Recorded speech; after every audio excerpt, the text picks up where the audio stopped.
আপনাদেরকে সাক্ষী রেখে বলছি। বিভিন্ন সময় জামাতের আমিরকে নিয়ে বিভিন্ন দলের রাজনৈতিক ব্যক্তি, আলেম সমাজ তার উন্নত ব্যক্তিত্ব নিয়ে মন্তব্য করেন। এবার ইসলামী বক্তা মুফতি আলী হাসান ওসামা বলছেন, এক মেয়াদে দেশের নেতৃত্ব বাংলাদেশ জামাত ইসলামের আমির ডক্টর শফিকুর রহমানের হাতে থাকলে সারা দুনিয়ার জন্য দেশ রোল মডেল পরিণত হবে। শুক্রবার ওসামা তার ফেসবুক পোস্টে এই কথা বলেন। ওসামা বলেন, দেশীয় ও আন্তর্জাতিক মিডিয়াগুলো যেভাবে ডাক্তার শফিকুর রহমান সাহেবকে নিয়ে মুগ্ধতা ছড়াচ্ছে তা পুরোই বেনজির। দলমতের সংকীর্ণতা ঊর্ধ্বে উঠে সকল ধারা মানুষ যেভাবে উচ্ছ্বসিত প্রশংসা করছে বরং করতে বাধ্য হচ্ছে, তাতে এই কথা বললে অত্যুক্তি হবে না।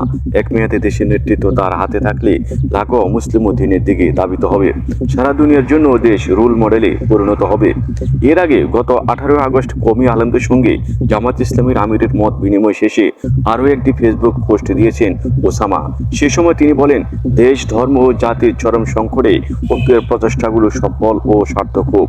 শ্রদ্ধের আমিরে জামাতের আহ্বানে আজ কওমি ঘরানার আলেম ওলামা মত বিনিময় সভায় অনুষ্ঠিত হয় কেন্দ্রীয় কার্যালয়ে। ওসামা আরো বলেন, ডক্টর শফিকুর রহমান সাহেবের ব্যক্তিত্ব যে কাউকে মুগ্ধ করার মতো। এই বয়স ও কর্মচঞ্চল যেন উদ্যমী তরুণ। প্রথম সাক্ষাৎ হলো আজ, তবে মনে হলো যেন কতকালের চেনা। দেখে বুকে জড়িয়ে নিলেন, কপালে চুমু খেলেন। রাতে মাহফিলে থাকায় প্রোগ্রামের শেষ পর্যন্ত থাকতে পারিনি। আমার আলোচনায় রাজনৈতিক ও সাংস্কৃতিক নব্য জাহেলি আধিপত্য রুখে দেওয়ার জন্য এবং সমস্ত নৈরাজ্য বিশৃঙ্খলা দূর করে শান্তি প্রতিষ্ঠার জন্য বৈচিত্র্যের মধ্যে ঐক্যের আহ্বান জানালাম। ইখতিলাফ ছিল, আছে, থাকবে, তবে ইসলামকে সম্মিলিতভাবে বিজয় করতে হবে উল্লেখ করে ওসামা বলেন, ওই ঐক্যের ভিত্তি শাখাগত মাসালা বা ইখতিয়াল বিষয় নয়।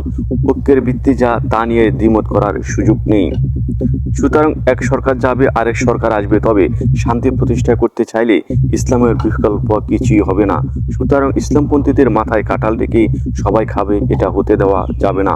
কয়েক নাস্তিক পর্যন্ত বিশাল জনগোষ্ঠীর ইসলামপন্থীদের চাপে ফেলে দেয়, অথচ সকল মৌলিক বিষয়গুলো ঐক্যবদ্ধ ভূমিকা রাখলে ইসলামের পক্ষে গণ আন্দোলন গড়ে তোলা সময়ের ব্যাপার মাত্র। ওসামা আরো বলেন, বাংলাদেশের বিপুল সংখ্যক মানুষ ইসলাম বিজয় হোক এটা চায় না অজ্ঞতার কারণে, কারণ তারা ইসলামের পূর্ণাঙ্গ চিত্র বুঝতে পারেনি, তাই নিজেদের অজান্তে সেকুলার বিশ্বাস লালন করে। আর যারা ইসলামকে বিজয় দেখতে চায় তারা ইসলামিক দলগুলোর কাদা ছোড়াছুটির কারণে বিরক্ত হয়ে ওঠে। তাই সব ভেদাভেদ ভুলে গিয়ে জাতীয় সংকটের মৌলিক বার্তা তুলে ধরতে হবে মুসলিম জনসাধারণের সামনে, তাহলে ইসলামের পক্ষে বিপ্লব সময়ের ব্যাপার মাত্র।